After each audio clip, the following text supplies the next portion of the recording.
In the world of Minecraft, everything was going perfectly, until a pig decided to stage a coup. Joshua, the evil pig who decided to take control of the world. But facing her were three heroes: Steve, the mind; Henry, the heart; and Jared, the muscles. A crazy adventure involving jumping, fighting, and escaping from zombies. And maybe some flying pigs too. Ready your sword and keep your pickaxe handy, because this is the strangest adventure you'll ever see. Let's go. The story begins with Steve telling his story, how he loved mining since he was little, but an old man guarding the mine always stopped him, so he would always run away in fear. When he grew up, he wanted to realize his personal project, Steve's Resort, though clearly everyone was fed up with him, but he was innovative and loved inventions.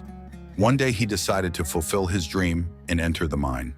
He took his pickaxe, got dressed, and went. The old man was still there, seemingly unaffected by time, trying to stop him as usual. But Steve gave him a quick punch and sprinted past him. He kept digging in the mine until he found two strangely shaped pieces, and when he combined them, they created a portal to another world that opened into what's called the overworld, the Minecraft world. There we saw the strange Minecraft animals, and he could shape it however he wanted. Anything he imagined, he could create as if he were playing the game properly. Until one day he found a wolf in front of his house. Steve tamed it with some meat, and it became friendly. He named it Dennis. We see him building the resort he had dreamed of, but in the Minecraft world. He became very happy in this world, but one day he found a strange portal with a box containing an incomplete stone in front of it. When completed, it opened a portal to the Nether, and Dennis entered. Steve had to follow him. Inside, he found pig-like monsters with square heads. There was destruction and fire everywhere. They loved destroying anything they saw. They were ruled by a female pig named Joshua, who looked like some kind of dancer. She was shocked by Steve's appearance and disgusted by him. She took the cube from them and decided to imprison them. After learning about the cube's power, she decided to take over the overworld and completely destroy it. Dennis stole the key from the guard and escaped with Steve. They went to take the cube back from Joshua, but before returning to the overworld, the guards found out and Joshua ordered them captured. Steve gave the cube to Dennis and told him to go to his address on Earth because it was a safe place, while the guards captured Steve and some went after Dennis, but they couldn't catch him, though they took his collar to teacher Joshua. Meanwhile, Dennis reached Steve's house and hid the cube under a waterbed. Now let's go to someone named Jared. He was the one who won video game tournaments in the 80s and was called the King of Trash because he was the only one who could control the game character. He received a bank notice seizing his store because he was late on loan payments, so he went to a storage auction to make a living. There was Steve's stuff there after it was taken when he entered the Minecraft world and never came out. There, the man told him the merchandise included a waterbed and some items. Suddenly, it felt like going back to 1978. This excited Jared because it reminded him of his wilder days. He owned a gaming store, so he bid and won. He gave the auctioneer a check, advising him not to cash it for 6 months because he was broke now. Jared got angry because he didn't find the antiques he wanted at the auction. All he found was the cube that Dennis had hidden in Steve's house. Jared walked away upset. Then his car broke down on the way. Now let's go to a girl named Natalie with her brother Henry. They were moving to the town where Jared and Steve lived because she got a job at a potato chip factory there. Rent was cheap in the city, so they could afford to live. Their parents had passed away, so they relied on themselves. Her brother loved innovation, drawing, and creativity. They arrived at their new home and met Dawn, the real estate agent. She welcomed them and gave Natalie a gift from the factory where she'd work. They were surprised by the animals in her car. She explained she also worked at a zoo next to the properties to supplement her income. Then she left them. The next morning, Natalie prepared her mom's most famous dish for Henry. Henry took it to school as a gift so his friends would like him there. But he stopped by Jared's gaming store and met him. Because Henry loved electronics, they exchanged numbers and became friends. Then he went to school and met Vice Principal Marlene. She told him her life story and how happy she was he joined the school, because its ranking wasn't the best among schools. In art class with students who seemed clueless, Even the teacher seemed clueless. He told them to draw a banana and an orange. He looked hungry. Everyone drew basic sketches, but Henry drew a banana with a rocket that could fly. He tried to build a prototype, and though the students mocked him, he finished it. But unfortunately, 2 students cut a wire, making it launch. At that moment, his sister was at work explaining a project. Her brother's rocket malfunctioned and ruined the factory. The vice principal told Henry to bring a guardian or he'd be expelled. So he called Jared instead of his sister because he didn't want to bother her. Jared agreed to pose as his uncle for money. Then they went to Jared's store. Jared liked the project and wondered why it failed.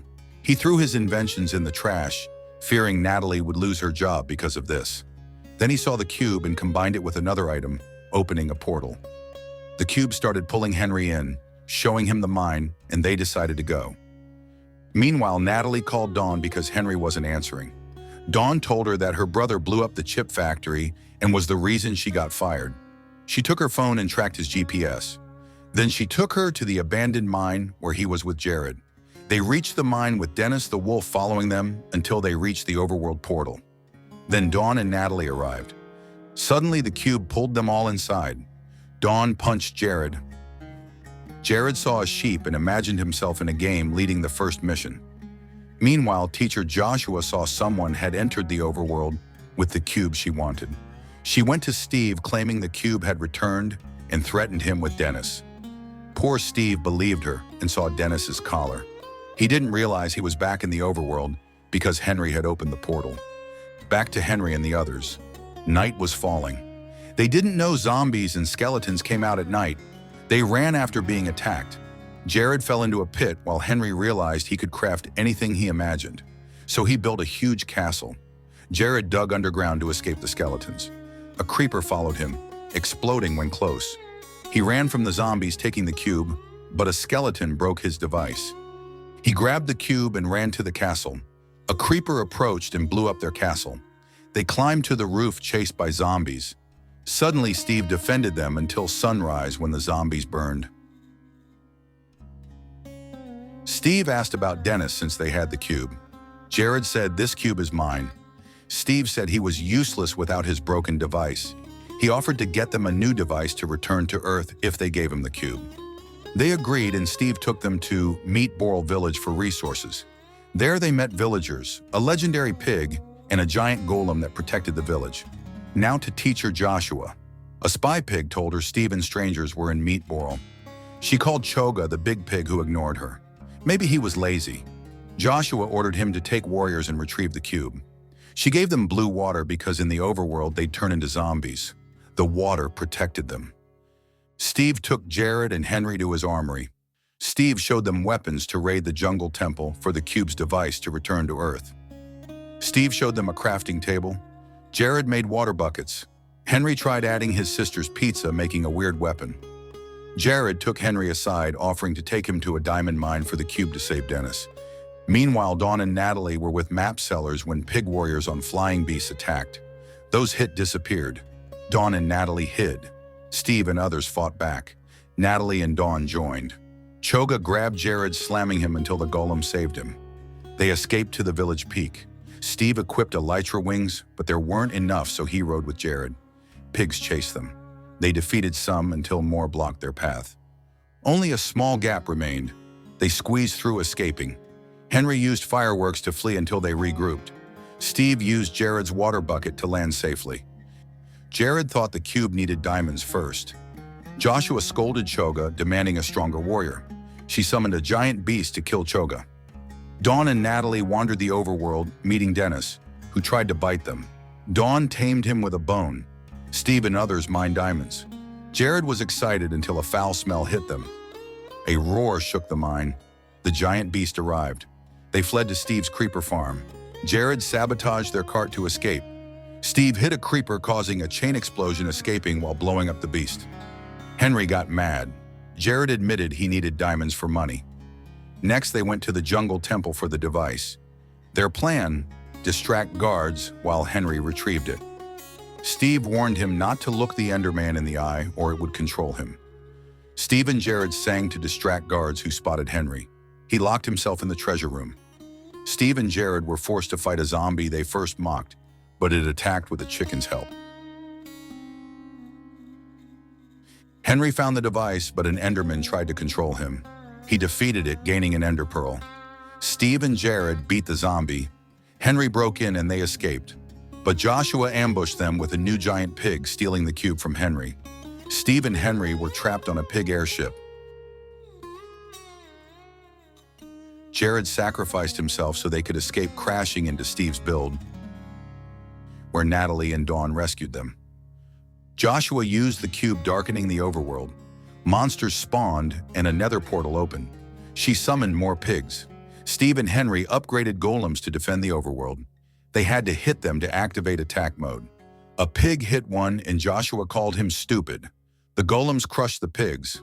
Steve armored up, confronting Joshua, but she overpowered him, breaking his armor. Henry teleported to the cube. Dawn and Dennis helped Natalie fight. The giant pig attacked Henry. Jared saved him with an airship, destroying the cube's platform. Sunlight returned, turning pigs into zombies. Henry's golem killed the giant pig, taking the cube. Steve defeated Joshua. The rest fled, saving the overworld. They returned to Earth, with Dennis staying with them. Jared's store became the town's biggest. Henry made a flying suit, gaining fame. Dawn put Dennis in a zoo, attracting crowds. Natalie became a self-defense instructor. Thus, Steve, Henry, and Jared defeated Joshua. For now, until she returns, maybe with a robot pig. If you liked this, give it a like. Comment what you'd like to see next. If not, tell us, we'll improve. Thank you, and goodbye, heroes.